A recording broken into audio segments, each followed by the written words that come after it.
Hello everyone, welcome back. My name is O-Sheena. I'm glad to have you here. I am sharing about all of the books that I read in October. So October was an interesting month. I did do a lot of vlogs in October, so I'll link those down below that correspond with the books as I talk about them. And I actually did read a fair amount of books despite being so busy. So a lot of them I read from the library. That's just kind of how it's going. I didn't have any like amazing books that I read this month. I had several 4 stars, but no 5 stars. So it is what it is. That's okay. I think I'll go in order of star rating. So I'm gonna just start with the 4 stars because that's fun. I'll end with the DNFs and let's go for it. So first up, I did read the first 2 books in the A Good Girl's Guide to Murder trilogy. And so I first started with A Good Girl's Guide to Murder. I will be having a reading vlog reading this whole trilogy coming out pretty soon. It hopefully is my next video because I am in the middle of the 3rd one. And I really enjoyed the first 2 books. I gave them both 4 stars. So this first book, I went into it kind of blind. I knew that it was a murder mystery. That was about it. And it definitely wasn't exactly what I expected because I'm gonna say it's darker than I expected. It's not a lighthearted mystery at all. Like, this is definitely about murder and backstabbing, and people have secrets and doing dark things, and just like a lot of underage things happening. So it's definitely on the rougher side. So even though this is young adult, like, I think I've said this before, I wouldn't recommend this for like young teenagers. So just beware of that. But for this first book, you're following a girl named Pip, and for her capstone project in school, she is investigating the murder of Andy Bell. And Andy Bell, she died 5 years ago, and her boyfriend was convicted of killing her, but he had committed suicide like shortly after her death. So they just were like, okay, yeah, he did it, but he's also dead, so case closed. But Pip is convinced that the boyfriend didn't do it, and so she's trying to find the true murderer of Andy Bell. And I really enjoyed the writing style and the writing format of this book. It is told in 3rd person, and there's a lot of like mixed media in the book. So you see her capstone entries, you see her like interviewing people, and the audiobook is excellent. A lot of people told me to try the audiobook, and I'm really glad that I did. It was fun to read along with it because there are like a full cast and there's a bit of sound effects, and it felt like watching a TV show play out, and I thought it was really well done. So I was thoroughly entertained by this book. But huge caution here, guys. Like, there is definitely language in this book. There's F words. It wasn't excessive in this book, but they were jarring still. And then there is underage drinking, drugs, sexual assault, stuff like that happening, and like between teens and adults, and just like really, you know, sad stuff to be reading. But it didn't feel dark to me. It still had just a slight lighthearted feel that I was able to read it and enjoy it. I think if this was told like from an adult perspective, it would be far too dark for me. But coming from Pip's perspective, she is quite innocent in this first book, and I enjoyed reading from her perspective. So I gave this a solid 4 stars. I enjoyed it, but just caution, I wouldn't recommend this for everyone.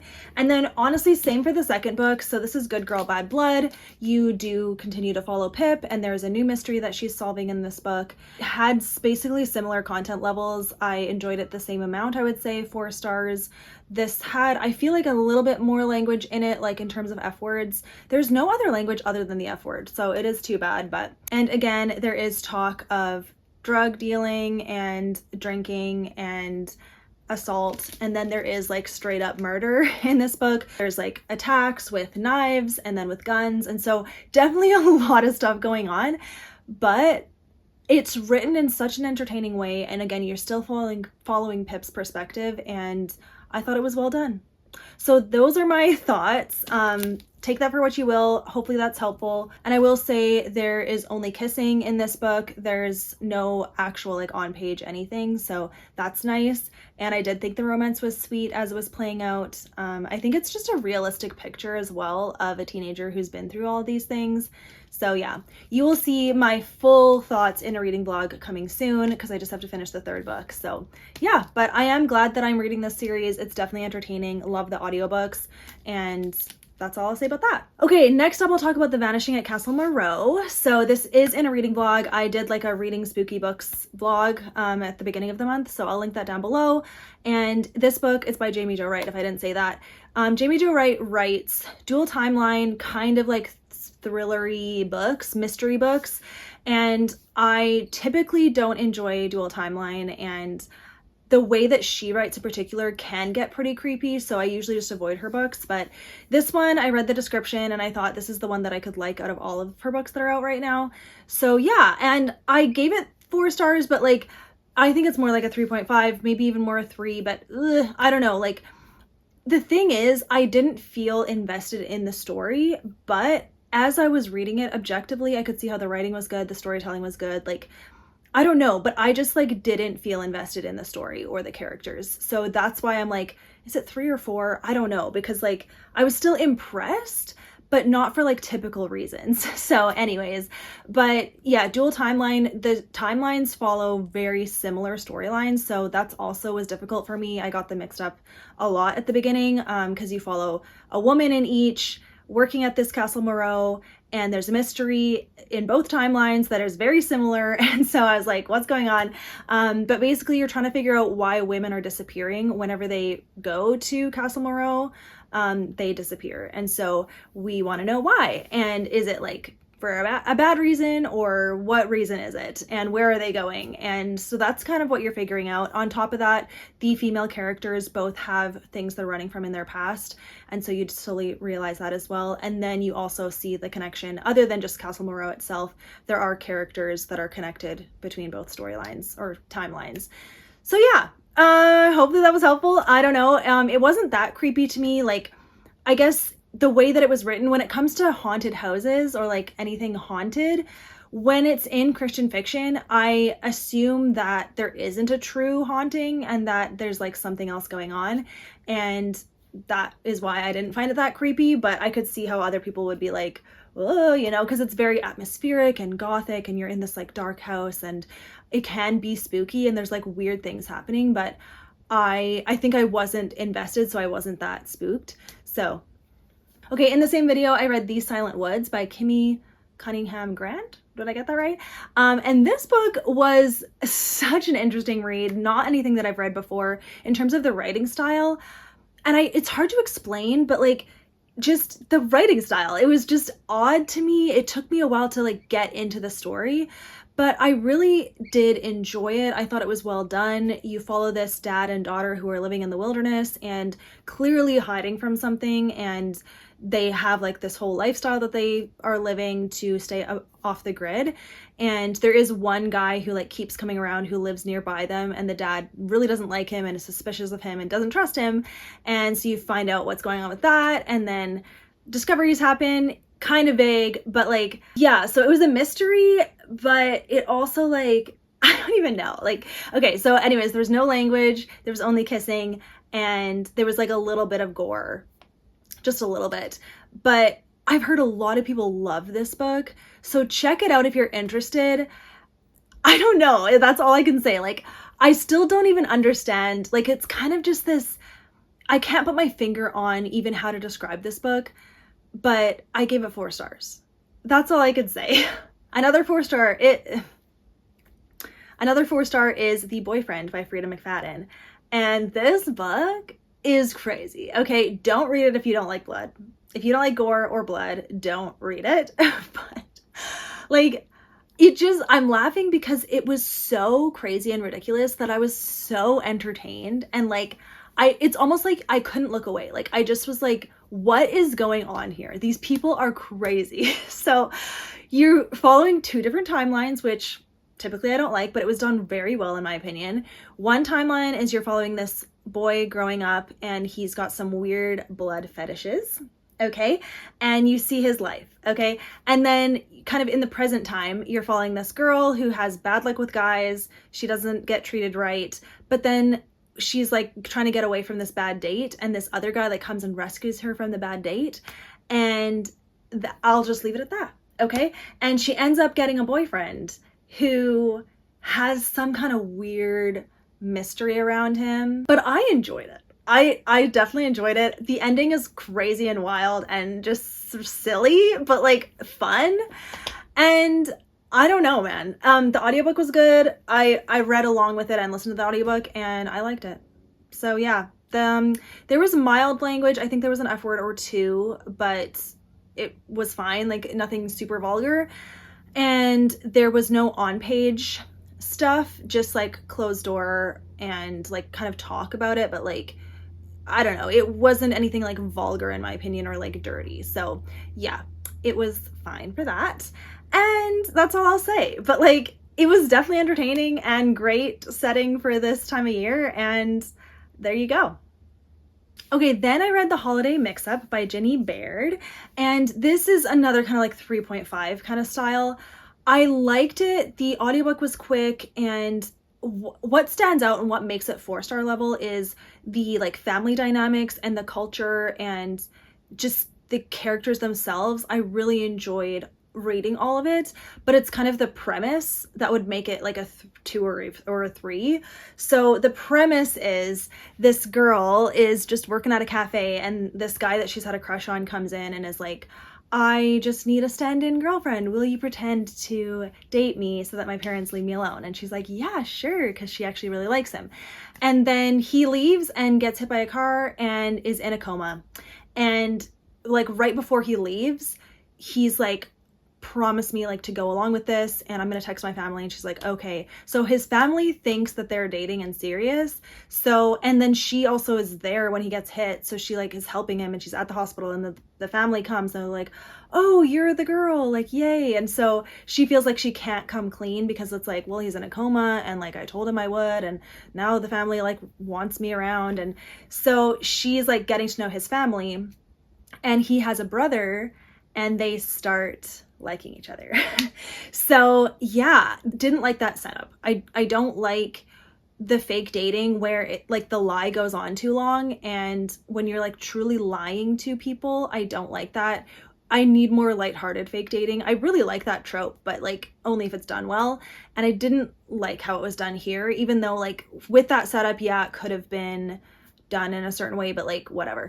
And then you could even argue that like the brother was cheating with his brother's girlfriend, even though like weren't actually dating. But anyway, so that, you know, that's kind of fuzzy to me. But other than that, it was clean. There was no language. There was even a little touch of faith in there because this family is Mexican and they are really big on their culture, and Catholicism was the faith that they adhered to. So they talked a little bit about that. They prayed, they mentioned God, and so that was really sweet.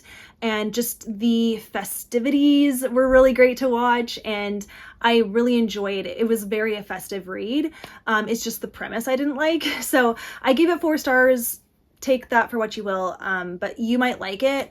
And if you don't mind that setup I just said, like, it was really sweet. I did like how the romance played out. Like it all made sense, and there was no big blow up, which I liked. Okay, 2 3 stars to talk about. First is Invitation. I've already gotten rid of this book because yeah, it's 3 stars, more like 2. I only liked the first story in this. This is also in my reading spooky books vlog, so I'll link it down below. It has 4 novellas in it. I only liked the first one. The first one was 4 stars for sure. The rest were 2 stars. So I should have just put it at 3. I think I did. Yeah, 3 stars. Okay. Other than the first story, the next 3 were not rooted in a clear storyline, and the characters, it felt like random stuff was happening, random weird stuff, and just kind of like stuff meant to be spooky and weird and like spiritual, but like none of it like made a clear sense. And the way the characters kept coming together was just like random. I didn't enjoy it. I didn't think that the stories made sense together, and yeah, I didn't like it. Other than the first book, or the first story, was so good. That had a clear plot line and like clearly what the characters were learning about themselves and learning about each other, and I really liked that. But yeah, I'm gonna be vague there. Maybe check it out, but wouldn't really recommend. There's better out there. And then I read Not the Billionaire. Forget the author's name, but this a good setup. But again, similar to this holiday book where basically the guy is lying. The guy is lying the whole book, and that's not okay. Okay, I don't like liars. Okay, so basically this girl is gonna get a job at this big company. She walks into this little bakery. The CEO of the company is there that she's gonna work for. She doesn't know who he is, doesn't know what he looks like.